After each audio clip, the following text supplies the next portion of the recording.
की जुबान का रस ऐसा टपक रहा कि मुझे लगे मोदी जी का सबसे बढ़िया तोहफा जो भारत को दिया गया वो कंगना रनौत है। और सबसे बड़ा मुझे तो ऐसा लग रहा कि शायद अगले साल इसे भारत रत्न ना दे दे मोदी। सीआईएसएफ की जवान उसके मुंह पर चांटा ना मारती। एक सांसद का इससे बड़ी क्या बेइज्जती हो सकती है। जिसके मुंह पर चांटा, इतना तगड़ा चांटा मारा कि कुछ देर के लिए तो मुंह घूम गया था उसका। शाबाश उस लड़की को। उन आंदोलन करने वाले किसानों को कह रही हो इस ऐसी बेहुदी औरत को मोदी जी इसे निष्कासित करें सदन से, सदस्यता इसकी रद्द करें, मंडी में दोबारा चुनाव करवाएं। उसे तो वही नाच गाने करने थे, वहां तक तो वो ठीक थी, लेकिन उसके अलावा उसे राजनीति में लाके लोकतंत्र का मजाक करवाया गया। ये तो बिल्कुल देश के साथ नाइंसाफी हो रही भाई। वो तो भारत रत्न के चक्कर में है। मोदी जी दे देंगे उसे भारत। मोदी जी को भी आनंद आता है इन सब चीजों में। आज जो उनसे अंत भक्त है ना, जो मोदी भक्त गंध भक्त है, गंध, ये कुछ से कुछ बोल रहे हैं। स्वागत है आप सभी का। मैं आपके साथ मुस्तफा चौधरी। भारतीय जनता पार्टी की नवनिर्वाचित सांसद कंगना रनौत, जो अक्सर विवादों में घिरी रहती हैं, अब उन्होंने एक नया विवादित बयान दिया है किसानों को लेकर। आपको मालूम होगा किसान आंदोलन चला था पिछले वर्षों में। 13 महीने तक किसान दिल्ली की सीमाओं पर बैठे रहे। पहले भी आंदोलन के दौरान भी कंगना रनौत ने बहुत अमर्यादित भाषा का प्रयोग किया था।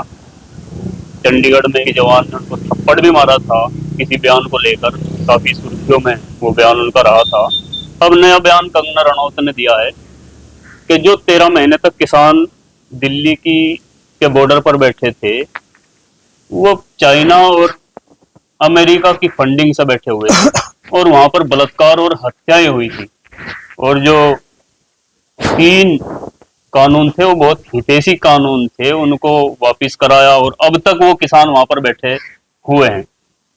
तो इसी को लेकर हम बात करेंगे। हमारे साथ हैं समाज सेवी, समाज चिंतक और एक किसान भी हैं, ठाकुर उग्र सिंह, शामली शामला के पूर्व प्रधान है, जिसे हम बात करेंगे। ठाकुर जी, बहुत बहुत स्वागत है आपका। नमस्कार मुस्तफा भाई। किसान आंदोलित रहे 13 महीने, वहां पर लूट, हत्याएं और बलात्कार होता रहा, ऐसा कंगना रनौत का कहना है। ये देश का दुर्भाग्य है भाई। इस देश का इससे बड़ा क्या दुर्भाग्य होगा। लोकतंत्र है ये, तो किसी को भी मौका मिल जाए, कोई भी जीत का आ जाए। ऐसे आदमी को हरा के या आई उन लोगों का क्या कहूँ, उन लोगों के बारे में, मंडी के शिमला मंडी लोगों को, मंडी के लोगों को क्या कहूँ कि जिन्होंने एक ऐसे इतने बढ़िया आदमी को चुनाव हरवाया, एक ऐसी लड़की को चुनाव जितवाया। उसे तो फिल्मों तक सीमित रहना चाहिए था। हालांकि फिल्मों के दृष्टिकोण से देखें तो उसकी 2-3 फिल्में जो आजादी भी 2014 को मानती है, देश आजाद हुआ, वो तो बेहूती है ना। देखिए उसकी जुबान का रस ऐसा टपक रहा कि मुझे लगे मोदी जी का सबसे बढ़िया तोहफा जो भारत को दिया गया वो कंगना रनौत है। और सबसे बड़ा मुझे तो ऐसा लग रहा कि शायद अगले साल इसे भारत रत्न ना दे दे मोदी। तो ऐसी भाषा बोलती है। कभी कहे वो कि पहले प्रधानमंत्री ये होने चाहिए थे नेताजी सुभाष चंद्र बोस। इसे कौन समझावे बेहूदी को। नेताजी सुभाष चंद्र बोस एक जहाज क्रैश में सन 45 में चल बसे दुनिया से। देश आजाद होता है 1947 में, संविधान बनता है 1950 में, पहला आम चुनाव होता है 52 में, 1952 में। तो नेताजी तो कई साल पहले चले गए, तो भारत के पहले प्रधानमंत्री कैसे हो गए। कभी कभी देश आजाद सन 14 में हुआ। इसे पूछे कोई कि 14 से पहले क्या था। तू पढ़ी तो कहाँ पढ़ी, 14 से पहले पढ़ी नहीं स्कूलों में। किसने बनवाए थे सड़कें, किसने बनवाई थी, एयरपोर्ट किसने बनवाए थे, बंदरगाह किसने बनवाए थे, रेलवे लाइनें किसने बनवाई थी, इलेक्ट्रिकल पे इतना काम किसने किया था, एम्स कहाँ से आए थे, IIT IIM कहाँ से आए थे। ये तो 14 से पहले ही थे। 14 के बाद कौन सी ऐसी विशेष बात है। इसकी तो जुबान का रास्ता पकड़ा। अगर वो इतनी बढ़िया होती ना तो भाई साहब CISF की जवान उसके मुंह पर चांटा ना मारती। एक सांसद का इससे बड़ी क्या बेइज्जती हो सकती है। इसके मुंह पर चांटा, इतना तगड़ा चांटा मारा कि कुछ देर के लिए तो मुंह घूम गया था उसका। शाबाश उस लड़की को। उन आंदोलन करने वाले किसानों को कह रही हो मुझे शर्म नहीं आ रही। जो देश के अन्नदाता कहा गया किसान को, तब कहा था कि 100 रुपए में महिला, 100 रुपए में महिला आई यहाँ, और उसकी माँ भी थी उसमें। अपनी माँ उसकी हो या मेरी हो या आपकी, कोई भी हो, जो महिला थी वहां तो हमारी सबकी माँ बहनें थी। उनके प्रति ऐसे शब्द को कहना, ये तो उसकी जुबान का रस टपक रहा है कि उसे कदम कदम पे अपमानित होना पड़ रहा है। ये जो इस प्रकार की घटना घटी ना, CISF के उस जवान ने, उस लड़की ने जो चाटा मारा, ऐसी इसको पता नहीं कितनी होंगी इसके साथ। इसके पहले महाराष्ट्र में क्या रहा था, इसके घर के ताला लगा दिया था, हम्म, मकान ही हटवा दिया गया था इसके वहां महाराष्ट्र में उद्धव ठाकरे ने। तो ये तो वहां से भागी आई थी और मोदी जी को बहुत बड़ा नुकसान ये महिला देना चाह रही है। इसका ये बयान उस टाइम पर आया जब कुछ ही दिनों के बाद में हरियाणा का चुनाव हुआ जी और जी, हरियाणा के किसान वहां बैठे। एक महीने बाद वोटिंग सीधा होगी। असर पड़ेगा मुस्तफा भाई, इतना असर पड़ेगा कि ये 90 में से 70 सीट कांग्रेस को जाएगी। इनके इस बयान का नुकसान हरियाणा में जो चुनाव होगा वो 1 सितंबर को, 100%, 1 अक्टूबर को। 100%। एक बात है, भाजपा से कभी हरियाणा में कांग्रेस हार ही नहीं सकती, बस शर्ते की कांग्रेस का शीर्ष नेतृत्व है, ये ध्यान रखे कि वहां टिकट का चयन ठीक ठाक हो जाए और नेतृत्व ठीक आदमी के हाथ में रहे। वहां अगर वो हारते हैं तो अपने ही गड़बड़ में हारेंगे, नहीं तो कंगना रनौत 1-2 बार ऐसी बयान देती हो तो हो रहा हो तो एक तरफा ही हो रहा। अच्छा, आपने कहा कि ये इनाम पाने के लिए, क्या प्रमोशन के लिए कंगना रनौत ऐसा कर रहे हैं तो उसका प्रमोशन होगा बीजेपी में? मोदी जी को अच्छा लगे, ऐसी चीजें व्यक्ति रहे ना अच्छे लगे, नहीं तो इसे निष्कासित कर दे। लेकिन किनारा तो क्या है बीजेपी ने उनके बयान से? भाई साहब कितना बड़ा अपराध था जब 150 MP सदन से बाहर कर दिए थे, वो सब विपक्ष के थे, इसे भी सदन से बाहर करें, इसे क्यों लिए बैठे वहां? मैं उसी जाति से बिलोंग करूं जिससे कंगना रनौत है, ये तुम्हारी भी जाति पर कलंक है।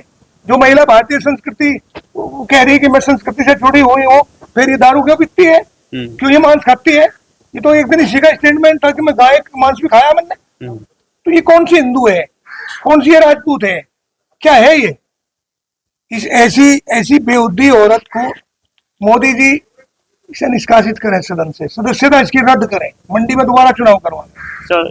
कंगना रनौत ने जो कहा है कि वहां पर हत्याएं और बलात्कार हुआ है, तो हत्याएं तो एक किसान आंदोलन के दौरान हुई थी। वो हत्या जो थी किसान आंदोलन के समय में जो हत्या हुई थी वो इस विषय से जुड़ी हुई नहीं थी। गुरु ग्रंथ साहब का अपमान किया था उस आदमी ने, इस वजह से वो निहंग लोग बाग थे, उसे सहन नहीं कर पाए और तब ये किया गया था। तो नशेड़ी आदमी था, गुरु ग्रंथ साहब की बेइज्जती हो तो इसे कौन सरदार स्वीकार करे? एक और बयान उनका कि अमेरिका और चीन के इशारे पर ये सब कुछ हुआ, तो क्या कंगना रनौत एक तरह से अपनी सरकार को कटघरे में खड़ी कर रही है? क्या सरकार इतनी कमजोर थी कि भारतीय किसान चीन और अमेरिका की सह पर वहां पर बैठेगा? जब उसे बोलने का ही नहीं पता, वो कुछ भी कह दो, वो तो चीन और अमेरिका को जानती तक भी नहीं। वो एक फिल्मी कलाकार है, उस दृष्टिकोण से अगर उसे देखे तो वो ठीक है, और उसका दायरा भी वही था, उसे तो वही नाच गाने करने थे, वहां तक तो वो ठीक थी। लेकिन उसके अलावा उसे राजनीति में लाके लोकतंत्र का मजाक करवाया गया। ये तो बिल्कुल देश के साथ नाइंसाफी हो रही, जहाँ बहुत चुने हुए लोग बाग जाने चाहिए, जहाँ लाखों लाखों लोगों का प्रतिनिधित्व करने के लिए उस सदन में लोग बाग पहुंचते हैं, वहाँ ऐसी बेहोती और बेइज्जती, इसे बोलने का सलीका नहीं है। उसको फिल्मों में रहना चाहिए था, वो ठीक ठाक फिल्में आ जाती, पद्मश्री मिल जाता उसे बहुत सारे अवार्ड है जो फिल्मों के हैं, दादा साहब फाल्के है और है, 3 अवार्डों को मिल जाता। लेकिन भाई वो तो भारत रत्न के चक्कर में है, मोदी जी दे देंगे उसे भारत रत्न, मोदी जी को भी आनंद आता है इन सब चीजों में। हाँ, अब तो क्योंकि हरियाणा में चुनाव है और बीजेपी ने कंगना रनौत के बयान से किनारा किया है, लेकिन ये कंगना रनौत का कोई पहला बयान नहीं है। इससे पहले काफी विवादित बयान देने के बावजूद प्रधानमंत्री जी ने, भारतीय जनता पार्टी ने उनको टिकट दिया मंडी से और वो चुनाव भी जीत गई। तो क्या ये सिर्फ ये उनके बयान से किनारा करना ये भी एक सरसरी तौर पर है? अरे उसे उन 150 MPओ की तरह निष्कासित ना कर दें क्या? अकल ठीक हो जाएगी और भी लोगों बागों को बोलने का पता लग जाएगा कि कैसे बोलना जाग रहे। जो इस देश के साथ इतना बड़ा मजाक कर रही है, देश के अन्नदाता जो देश की रीढ़ है, जहाँ 70-80% कहा करते थे कि देश भारत गांव में बसता है, अब चलो वो घट गया होगा, शहर की तरफ पड़े तो 70% तो आज भी भारत गांव में है। और उन गांव में रहने वाले लोग जो खेती किसानी से जुड़े हुए हैं, उनके साथ इससे बड़ा मजाक क्या होगा कि उनकी महिलाओं को कह रहे हैं कि 100 रुपए में आई, उन्हें कह रहे हैं कि ये तो ठलवे हैं निठल्ले हैं, पाकिस्तान से, अमेरिका कनाडा से इनकी फंडिंग हो रही है। ये कौन सा तरीका हो गया? मैं भी किसान हूँ, किसका योगदान नहीं रहा हुआ? आज जो उनसे अंधभक्त है ना, जो मोदी भक्त गंध भक्त है, गंध, ये कुछ से कुछ बोल रहे हैं। इन लोगों को पूछिए कि पिछले साल जब चुनाव था तब इसी बासमती धान का 1509 का रेट हुआ करता था, 3,500 रुपए क्विंटल, इस बार 2,200 है। कहाँ गया जिन किसानों ने अपना, जबकि चावल का रेट वही है, चावल का रेट उससे भी ज्यादा है। मुस्तफा भाई ये देखिए आप कि जिस आदमी ने, जो बेरोजगार था, और उसने जमीन ठेके पे ले ली। हमारे यहाँ 10-10, 12-12 हजार रुपए बीघा जमीन ठेके पे ले गए और उसने ये लगा दिया 60 छोड़ा धान, और ये लगाने के बाद पहली बार तो उसकी पैदावार घटी, 3-3.5 कुंटल का एवरेज दिया, फिर भाव घटा, और ये के हर किसान दुखी नहीं गया।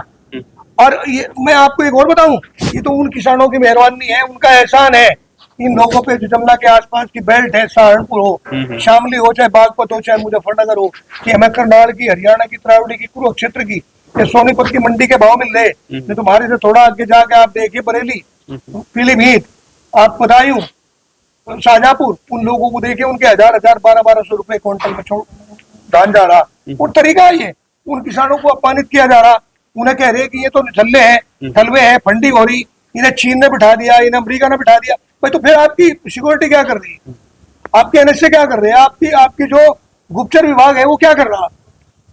ये घटतले नहीं उतरता, ये फिर अंधभक्त जो है, ये फिर लोग है किसान, हम किसान है, तुम किसान कहाँ हो, किसान तो पे बैठे वहां जो मर रहे वहां। तो जिस तरह भारतीय जनता पार्टी ने किनारा तो बयान से किया है, लेकिन कोई कार्रवाई उनके खिलाफ नहीं की है, तो डायरेक्ट इनडायरेक्ट उनका समर्थन भारतीय जनता पार्टी का कंगना रनौत को है। बिल्कुल है, कंगना रनौत को समर्थन है ना, समर्थन होता है टिकट क्यों मिलता, क्या इस टिकट के मिलने से पहले नहीं किया उसने अपमान, इस टिकट के मिलने से पहले उसके कई बयान आए, विवादित बयान। इसे टिकट तो नहीं मिलाना कि महाराष्ट्र में शिवसेना ने इसे इसके घर के ताला लगा दिया था, तो क्या प्रमोशन होगा, प्रमोशन तो हुआ, शिवसेना ने इसे भगा दिया था महाराष्ट्र, ये मंडी में आ गई थी, उसके बाद ये गई, फिर देश बता दिया इन्हें 14 में आजाद हुआ, उससे पहले देश गुलाम था, किसका गुलाम था। आज भाई साहब जो ये आज सारा जो कुछ है ना, ये उसी कांग्रेस की देन है जिस संविधान के तहत वो चुनाव लड़काई, और जिस संविधान की उन धाराओं के जो अभिव्यक्ति की स्वतंत्रता है, जिसमें आदमी को बोलने का अधिकार है, ये उसी संविधान ने दिया था जो सन 14 से पहले बना था। और कंगना रनौत कह रही कि वो किसान आज भी वहीं बैठे हुए हैं, क्या करेंगे वे किसान, इन किसानों को दे दो ना, आपने मोटे धान की एमएसपी दी नहीं, जबकि वो किसान तो उठ गए थे जब तीनों कानून तो वही किसान है, और ये कह रही है कि आज भी वो वहीं पर बैठे, तो वही किसान है। और कुछ दिनों के बाद में किसान दिल्ली के बॉर्डर पर नहीं चले जाएंगे क्या, हरियाणा में सरकार बदलेगी तब रोक लेना, ये तो वही तो किसान है, हम ही तो किसान है भाई, भले ही हम गाँव में है चलो, लेकिन वो अगर कोई भी लड़ाई लड़ रही है हमारे हित में, इन किसानों के बैठने के बाद में अगर 3 काले बिल, 3 कृषि बिल जो लाए गए में बिल वापिस हुए, तो वो उन किसानों के दबाव में ही तो होंगे, उसका लाभ हरेक किसान जो उन किसानों का विरोध कर रहे थे उनको भी उसका लाभ होगा। ये जो आज धान एमएसपी की जो मांग है वो सब किसानों के लिए है। ये भाई साहब जो धान आज हमारा 2200 बिक रहा है, ये तो 1100-1200 बिकता अगर ये मंडियां ना हो, मंडी फिर भी कम से कम किसान का एक आधार तो है। ये खाम की बात है, ये तो कुछ बड़ा पुरस्कार लेने के मूड में है, और मोदी जी देने के भी पक्ष में उसे दे देंगे सरकार। तो ये थे ठाकुर उग्र सिंह चौहान, शामली शामला के पूर्व प्रधान है, सामाजिक कार्यकर्ता है और एक किसान है। कंगना रनौत के बयान पर अपनी राय इन्होंने रखी। आप क्या सोचते हैं कंगना रनौत के बयान पर, अपनी राय कमेंट बॉक्स में दें और हमारे चैनल को सब्सक्राइब जरूर करें। धन्यवाद। नमस्कार भाई साहब।